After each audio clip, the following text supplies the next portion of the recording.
Pemirsa, baru-baru ini Raffi Ahmad membongkar fakta mengejutkan bahwa putra sulungnya pernah dipukul oleh teman sekelasnya. Hal itu diungkap Raffi saat berbincang dengan Wendy Cagur di kanal YouTube. Raffi mengatakan jika putra sulungnya tersebut pernah kena pukul oleh teman sekelasnya. Ketika mendengar anaknya dipukul oleh teman sekelasnya, sang ibu Nagita Slavina alias Gigi, diungkap Raffi langsung menangis. Ada part-part gue sebagai bapak yang masuk. Misalnya Rafathar kalau pendidikannya nggak bagus, Gigi yang turun ataupun tentang sekolah. Nah ada hal yang tiba-tiba Rafathar kemarin temennya di sekolah. Sekolah dapat email, wah kalau Gigi kan nangis, gini. Nah itu part gue masuk. Dan gue juga dulu sama bokap gue jarang ketemu, tapi ada hal-hal, nih kalau anak laki-laki terutama ya, ada hal-hal tentang hidup yang harus kita sebagai bapak yang turun. Gue pun sampai sekarang bapak gue udah meninggal, kan selalu pikir, kata bokap gue dulu, kita sebagai laki-laki harus kerja, harus ini. Itu kan yang ada di sekolah, maksudnya dari bokap gue.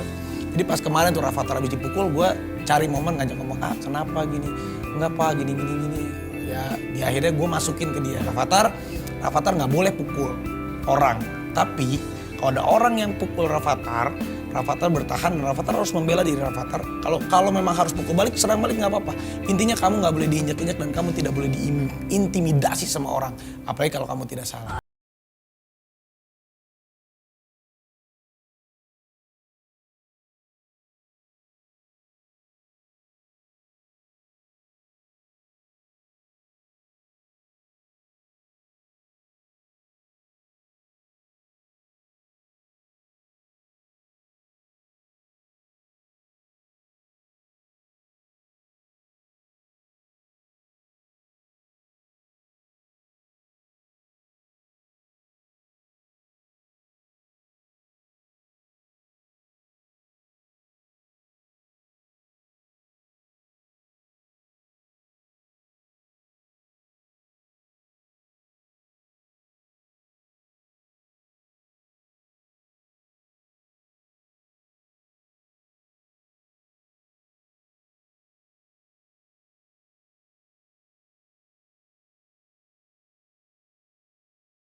Gaji pengasuh Rayanza, Susrini, yang kabarnya ternyata lebih besar darinya. Raffi mengatakan hal tersebut terjadi karena Susrini kerap membuat konten saat mengasuh Rayanza. Tapi banyak banget sekarang orang-orang tuh iri sama Mbak Lala sama Susrini. Iya. Karena katanya lebih terkenal daripada Kak Gigi sama Iya sekarang lebih. Kayaknya kan yang affiliate lu tau dong. Iya. Affiliate-nya aja kita udah kalah sama si Susrini. Karena mereka lebih menginfluence orang buat beli-beli ya? Ya karena dia sebelahnya Rayanza. Jadi kalau bikin konten sama Ryan Jan sekalian di affiliate. Sedangkan gue di lokasi syuting sendiri nggak laku. Sekarang tau nggak? Tapi gue jadi seneng. Kayak sepatu mainan tuh dibeli-beliin terus. Kalau nggak masuk sama si Rala sama jadi ini ada di affiliate gitu. Jadi gue seneng juga anak-anak gue juga Pak jadi dapat kebagian rezeki. Dari siapa? Iya kan gua. Iya, kan melebihi. Sama semuanya. Rezekinya ada masing-masing. Meski begitu, Raffi sendiri tak merasa keberatan terkait hal tersebut. Raffi menyebut bahwa semua karyawan yang bekerja dengannya tak masalah jika bisa dapat tambahan rezeki lewat konten atau endorsement selama pekerjaan yang diberikan oleh Raffi dan Gigi bisa dipertanggungjawabkan dan dikerjakan dengan baik. Ya itu udah rezekinya mereka lah menurut gue sih kayak ya itu udah rezekinya ya mereka Ya, gitu. Jalannya udah ke situ selama nggak mengganggu pekerjaan ini ya udah. Enggak, mereka tuh kayak misalnya Lala, mungkin Susan, Mary, Susrini suka dapat dan karyawan-karyawan lain suka dapat tambahan mungkin dari endorsement dan lain-lain itu rezekinya mereka. Asal tetap fokus dan konsentrasi dan prioritas sama pekerjaannya dan bertanggung jawab. Kita sih nggak apa-apa. Di tempat terpisah, Baim Wong mengurai kondisi putra pertamanya, Keanu Tiger Wong, yang belum lama ini menjalani operasi di bagian kaki lantaran sempat mengalami insiden. Keanu mau tak mau harus mendapat tindakan medis dan dioperasi. Lantas, bagaimana kondisi kesehatan Keanu saat ini? Iya, Keanu aman, alhamdulillah udah sehat. Ya kelalaian aja, tapi nggak apa-apa lah. Bukan wajar sih, ya pelajaran aja lah. Nggak enak juga kan, takutnya bawa nama orang lalainya gara-gara apa. Cuman balik kalau kesalahan itu kalau terjadi sesuatu, ya balikin diri sendiri aja. Jangan nyalain orang lain. Nah, buat saya masih salah saya juga lah untuk kenapa tidak selalu sama dia, tapi ya belajar aja. Ya, musibah yang dialami Keanu tersebut seolah menjadi tamparan untuk Baim selaku orang tua. Suami Paula Verhoeven itu mengaku akan meningkatkan kewaspadaan setelah putranya mengalami insiden hingga terluka cukup serius. Namun benarkah lantaran hal tersebut, Baim menjadi trauma saat akan meninggalkan atau menitipkan sang anak kepada orang lain?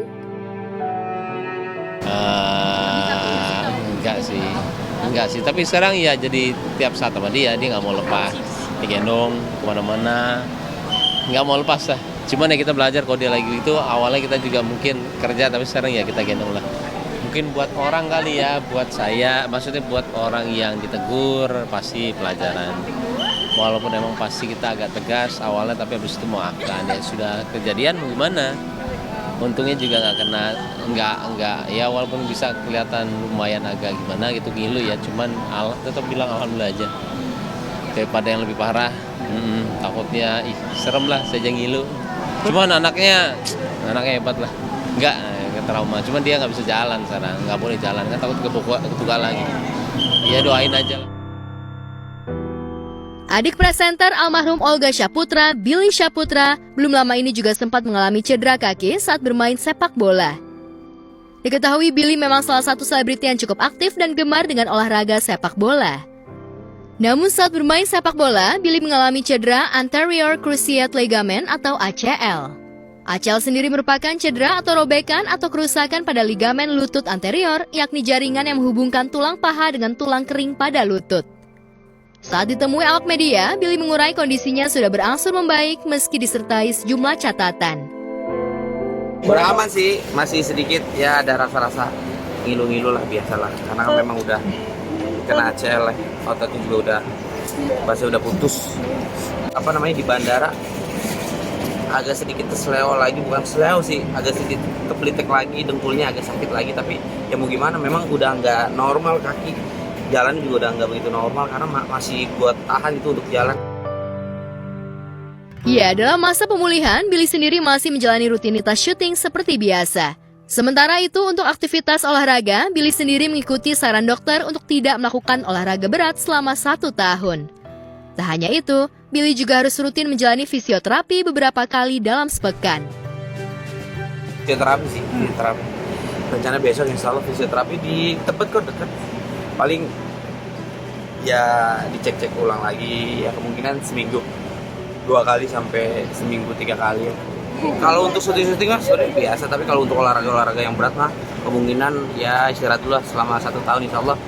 Setelah 1 tahun udah membaik, kencengin otot-otot kaki, ya kalau versi dari dokternya sebenarnya kalau dibilang mau dioperasi silakan operasi boleh, kalau enggak juga nggak apa-apa, tapi kalau bisa kencengin otot kaki biar tumpuannya tuh kuat gitu sih. Kalau untuk sementara waktu memang masih banyak kegiatan, ya masih lumayan padat jadi belum begitu ada persiapan untuk nge-gym menguatkan kaki sih. Lari kecil nggak lari sih, memang bener-bener untuk olahraga bener-bener bisa dibilang vakum banget gitu loh dari segi olahraga apapun. Tapi kalau misalkan main-main di tempat teman apa bukan badminton tuh, pingpong itu masih bisa gitu. Meskipun memang dokter memberi opsi lain yakni lewat jalan operasi untuk mempercepat proses pemulihan, namun nampaknya Billy lebih nyaman dengan fisioterapi untuk mengembalikan kekuatan otot kakinya. Billy sendiri berharap dalam 1 tahun ke depan kondisi kakinya bisa membaik, mengingat Billy saat ini sudah mengikhlaskan dirinya absen 1 tahun dari kegiatan bermain bola.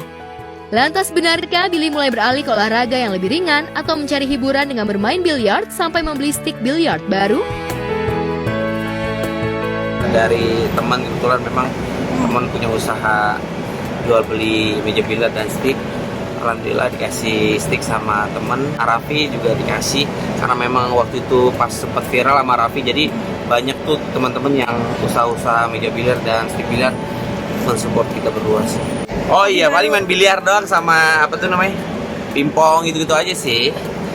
Ya karena memang kondisi nggak memungkinkan untuk main bola, ya udah mau nggak mau paling main biliar sama pingpong gitu aja. Dikasih obat untuk nahan nyeri, dikasih obat sebanyak apapun gak gue minum, 1 pun gak gue minum. Kenapa? Gak suka gue minum obat tuh.